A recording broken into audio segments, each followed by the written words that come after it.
dami niyo naman niluto. Ito, sarap to.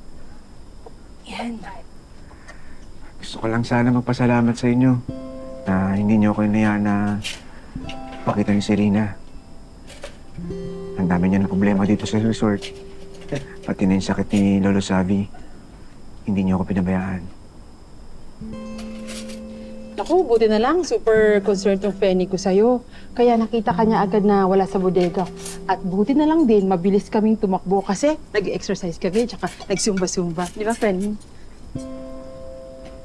Bebe, pasensya ka na kung dumadagdag pa ako sa sakit ng ulo mo. Ano ka ba? Okay lang yun. Eh, kahit naman ako yung may amnesia, hindi din naman ako talaga magtitiwala agad. Kaya nga, sana bumalik na yung alaala ko. Para malaman ko kung bakit ako pinagpalit ni Serena. At kung bakit niya gusto kong ipapatay. Wait lang, pag napatunayan ba na si Serena ang may gawa ng to, ipapakulong mo ba siya? Hindi ko alam. Siguro. O di problem solved! Kasi pag nakulong si Serena, wala nang mambibisit dito sa resort ninyo. Ay, sorry, Lo. Anak mo nga pala siya. Kapatid mo, Fenny. Sorry. Oo na. Pero anak, parang hirap na hirap akong tanggapin rin eh. Nakakayanin ng kapatid mo na magbalak na magpapatay ng isang tao. Alam mo, Tay, sana nga talaga mali yung dinig ko. At sana talaga meron pa talagang oras si Serena magbago. Tay, alam mo siguro, mas mabuti pa sabihin ko na sa kanya yung tungkol sa cancer mo.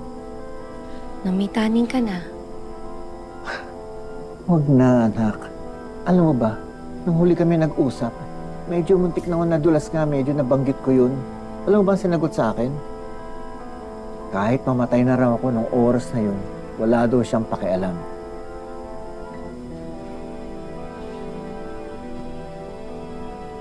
Sana lang talaga bumalik na yung alaala ko. Para magawan ko ng paraan na makapag-usap ulit kayo ni Serena.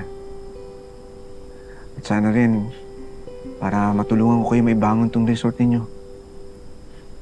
Alam niyo, kung naaalala ko lang yung bank accounts ko, sigurado tinulungan ko na kayo para itayo ulit tong resort ninyo. Pati na rin Lola Sabi sa pagpapagamot ninyo. Nako, maraming salamat, Ikoy, ha. Pero hindi naman kami humingi ng kapalit. Tama yung anak ko. Hindi kami humihingi ng kapalit. Ay, ako ho, hindi ako tatanggi. iPhone 17, 1 terabyte, fully paid. Charmaine, Eh, Lo, bilyonaryo nga. Siya, diba? puro kalokohan ka lang. Hindi, totoo yung akin, as in. Mimi ka na. Ikoy? Tinawag mo kung Ikoy kanina, bebe. Ah, oo, Ikoy. Galing sa Enrico yon. Yun na kasi muna yung ipinalayaw namin sa'yo. Mas safe ka kasi kung hindi ka namin tatawagin sa tunay mong pangalan. Tama. Ikoy. Alam mo, mabuti pa, kumain ka na muna nitong sinigang. Kanina pa to namin hinanda para sa'yo eh. Kain na rin kayo, Tay. Kain na rin kayo. Lo, Oo. kanin ka muna. Bigyan mo ng sabaw. Yung sabaw Yes. masarap Oo. yan eh. Pero pagpasensyahan mo na ha, hindi masyadong kompleto yung rekado nito kasi kulang na kami sa budget dito sa resort. Eh, okay lang. Ang dami na nga ng pagkain eh. Pero magulay. Oo, pero maraming gulay yan. Sige, kain ka na. Lo, bigyan kita. Ito, Tay. Ako na. Maraming laman, Lo, ha? Ito sa bawat. Dagdagan mo sa basot. Ah!